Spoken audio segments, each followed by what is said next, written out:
Yeah, thanks, Cameron. So I had the privilege of growing up in a Christian family, and so like many people in that situation, as a late teenager, realised that I was a grandchild of God's, and of course there's no such relationship in the Bible as that, and so I needed to become a child of God's, and so I did a lot of work on considering the foundation of the Christian faith for myself.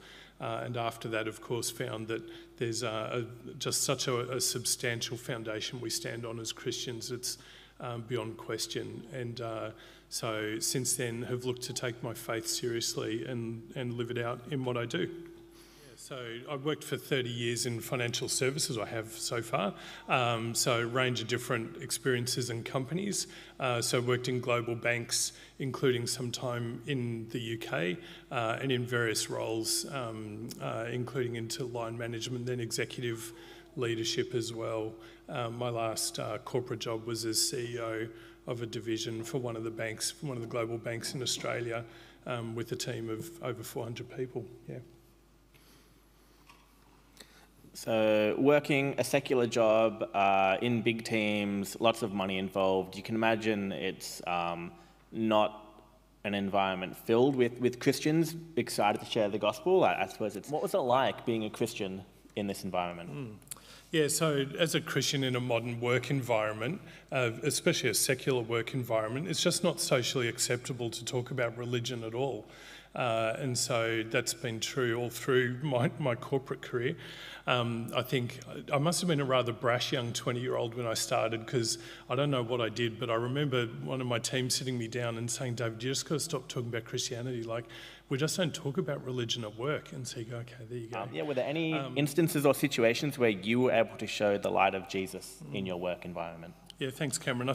I mean, having just said that, it sounds rather bleak, right, like as a Christian in this environment. And but I think the reality is that there are many different ways that you can show the love of Christ into that environment for the people around you. So obviously, firstly, predominantly in your conduct. So just looking to live each day through the work of the Spirit in me, to be showing the fruit of the Spirit for everyone around me. So to show God's love, joy, peace, patience, kindness, goodness, gentleness, faithfulness and self-control, how I express that then differentiated me as a person in the workplace. And I think particularly as a leader in a workplace, doing that and holding that standard every day is a huge differentiator anyway in that sort of environment. I think I also learnt to say that I'm an active churchgoer. For some reason, saying that was more acceptable than saying I was a Christian. So just saying I'm an active churchgoer was language that could come in. And particularly recently, the whole move in the secular workplace for diversity and inclusion means that you have to accept me the way I am.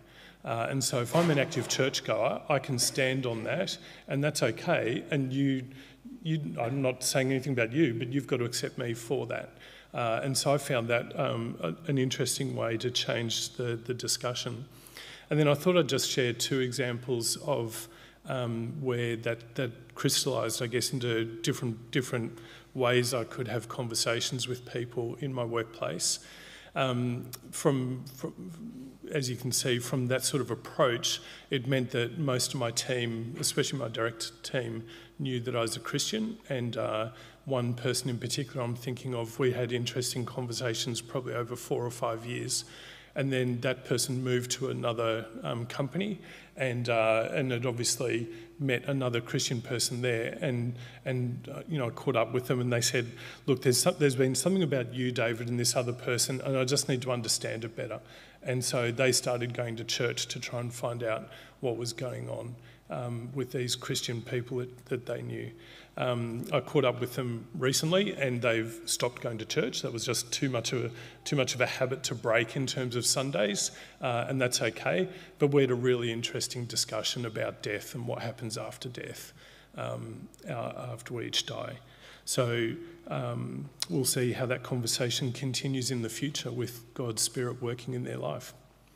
And so that's one conversation I've had that's gone over time, and I guess will continue over time. Another one was a really single point example. I was in the lift one day, there was one other person in the lift, It was a young woman, and it turned out she was an intern in the business. As I said, I had 400 staff. I didn't know them all. And she was actually leaving that day. So she knew I was the boss.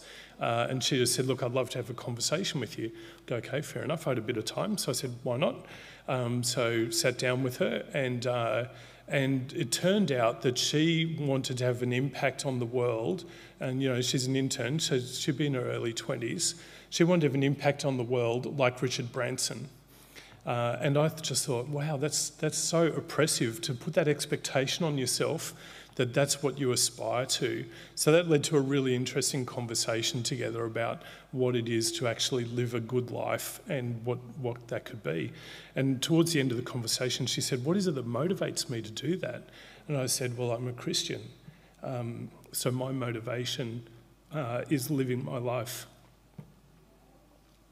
With Jesus as my Lord and Saviour. And so that was a really interesting just point conversation. I don't know what God has done with that in that young woman's life, but I thought it was an interesting opportunity that just happened and unforeseen and unbidden. So I think even in our strongly secular workplaces where we're told you can't talk about religion, there are still ways to differentiate yourself and then have that create you don't know what opportunities to speak into people's lives. So I think in the spirit of David's sermon today, encouraging us to be missionaries where we are, I think we can all do that in different ways, and I hope that's been helpful for you this morning. Thank you.